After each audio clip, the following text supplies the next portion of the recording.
Welcome to this explainer. Today, we're going to permanently hardwire Title I of the Revised Penal Code right into your brain. As your memory coach, I'm taking you inside a highly vivid mental construct we're calling the coastal fortress of nations. We're going to anchor these heavy legal concepts, specifically crimes against national security and the law of nations, to totally unforgettable visual markers. Let's start building our palace. Here is the blueprint for our memory journey. We'll be walking through the Treason courtyard, pushing into the reckless war room, and finally, braving the dark docks. All right, Section 1, the Treason courtyard, covering Articles 1114 to 1117. So step with me into this sunlit but kind of tense open space. The air just feels heavy, right? Right in the center of the courtyard, I want you to picture a massive, glowing, slightly twisted tree. This is our Tree of Treason for Article 114. Under the law, treason is committed by a Filipino citizen or, and this is crucial, an alien residing in the Philippines who levies war against the state or gives aid and comfort to its enemies. Visualize this tree with its roots digging deep into the ground, a symbol of a citizen or resident whose loyalty has tragically turned against the very soil they stand on.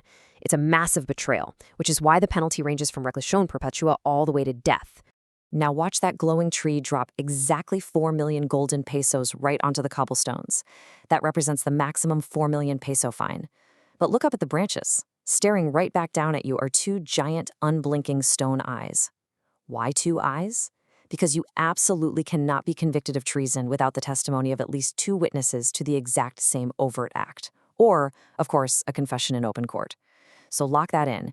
2 stone eyes for 2 witnesses to the same act. Let's look over to the left side of the courtyard and see how this builds into Article 115, conspiracy and proposal to commit treason. Imagine a pile of 2 million clinking, whispering coins over there. Those whispering coins, that's conspiracy. 2 or more people secretly plotting together. It carries a penalty of prisión mayor and a 2 million peso fine. But on the right side, there's just 1 million golden rings being offered up. That's proposal, just one person suggesting the crime. Because it's just a proposal, it gets a lighter penalty of prisión correccional and a 1 million peso fine. So whispering coins for conspiracy, a proposing ring for proposal. Keep walking around the perimeter. Tucked away in a dark corner, there's a silent, frozen stone statue wearing a pageant sash that clearly says, Miss. This is Article 116, Misprision of Treason.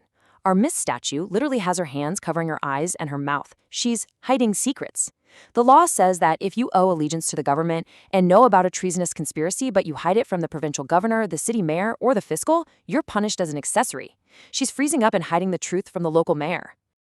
For our last stop in the courtyard, look way up at the high stone walls. This brings us to Article 117, Espionage. Visualize a shadowy spy creeping along the wall, frantically snapping unauthorized photos to steal confidential defense data. Then, glance down at the gate. See that sweating, leaky public official just handing over classified files to a faceless foreign rep? Those are your 2 ways espionage is committed. And here's the kicker. If that offender is a public officer, their penalty actually jumps to the next higher degree. All right, time for a quick space repetition pause to really lock this in. Mentally recall that Tree of Treason. What are the 2 specific ways to convict someone of treason? Picture the branches. I'll give you 3 seconds. 3, 2, 1. Did you see the 2 giant stone eyes in the open mouth? Yep, 2 witnesses to the same overt act or a confession in open court. Nailed it. Let's move deeper inside the fortress. Section 2, the Reckless War Room, covering Articles 118 to 121. Push open those heavy iron double doors and step into a dimly lit, completely chaotic room packed with scattered maps and rogue officials. Right in the middle is Article 118. Picture a reckless official carelessly bumping into a massive strategic war map. It crashes to the floor and boom, it triggers a terrifying avalanche of fiery retaliatory arrows raining down on innocent citizens. This represents provoking war and reprisals, unlawful or unauthorized acts that expose Filipinos to deadly retaliation on their persons or property. For a public officer, it's reclusion temporal. For a private individual, it's prison mayor. Now, look over to a large stone table on your right. Sitting on it is a perfectly balanced, pristine grayscale. Suddenly, a rogue hand just carelessly tips it over, scattering the weights everywhere.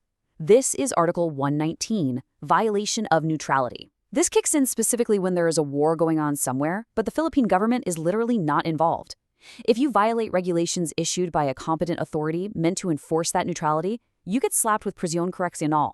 That tipped grayscale is the broken neutrality. The absolute crucial point in the war room is understanding how communication is restricted during wartime. Head over to the back wall where you'll see 3 distinct desks. For Article 120, correspondence with a hostile country. At the first desk, there's a letter stamped with a giant red "No" by the government. That basic prohibition means prisión correccional. The second desk? The letters there are covered in bizarre cryptic ciphers and symbols. That extra secrecy bumps the penalty up to prisión mayor. But at the third desk, someone is transmitting a glowing, highly sensitive blueprint straight to enemy hands. Giving them useful notice skyrockets the penalty to reclusión temporal, or even death if they actually intended to aid the enemy. 3 desks, 3 escalating tiers of danger. Finally, look at the heavy exit door at the far end of the room. There is someone frozen in absolute panic, their hand trembling on the doorknob, stopped dead in their tracks by a uniformed guard. This is Article 121, Flight to Enemy Country. If you owe allegiance to the government and you merely attempt to flee to a hostile nation when prohibited, you face arresto mayor. Notice they didn't even make it out the door. The attempt itself is the crime. Okay, let's lock in this war room before we leave. Visualize those 3 desks against the back wall. What are the 3 escalating tiers of correspondence with a hostile country? Think about what was on each desk. 3, 2, 1, you've got the prohibited letter, the cryptic ciphers, and that glowing blueprint of useful information. Awesome. Let's head out the back door. Section 3, the dark docks, covering Articles 122 and 123. Step outside into the freezing, damp night air. You can hear the echoing sound of the waves. Look out at the dark water. We need to clearly contrast 2 concepts under Article 122. On your left, picture a jagged, terrifying pirate ship violently attacking a merchant vessel from the outside. Strangers are boarding it on the high seas. That's piracy. The threat comes from the outside. But on your right, look at the docked ship. No one is attacking it, but a violent riot is exploding from the inside. The crew and the passengers are violently seizing control of their own ship. That is mutiny. The threat comes from within. Both of these carry a heavy penalty of reclusión temporal. Now, things are about to escalate with Article 123, qualified piracy.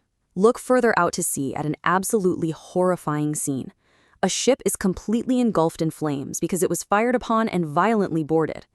Look into the water. Victims are desperately clinging to a broken, sinking plank, totally abandoned without any means of saving themselves.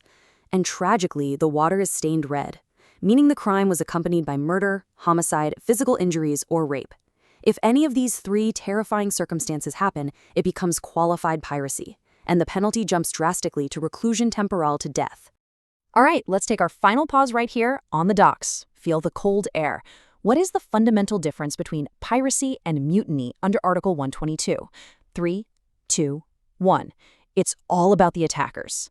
Piracy is an attack from the outside by strangers. Mutiny is an uprising from the inside by the ship's own crew or passengers. We've officially made it through the coastal fortress. To make these memories permanent, your homework is super simple. Later today, just close your eyes and walk backward. See the burning ships on the dark docks. Push back through those iron doors to find the 3 desks in the chaotic war room. And finally, step back out into the sunlit courtyard and look up at the giant tree of treason with its unblinking stone eyes. You've just built an invincible cognitive map for crimes against national security. So, my question for you is, now that you know how powerful this technique is, how are you going to use it to conquer the rest of the penal code? Keep visualizing, keep learning, and I'll see you in our next explainer.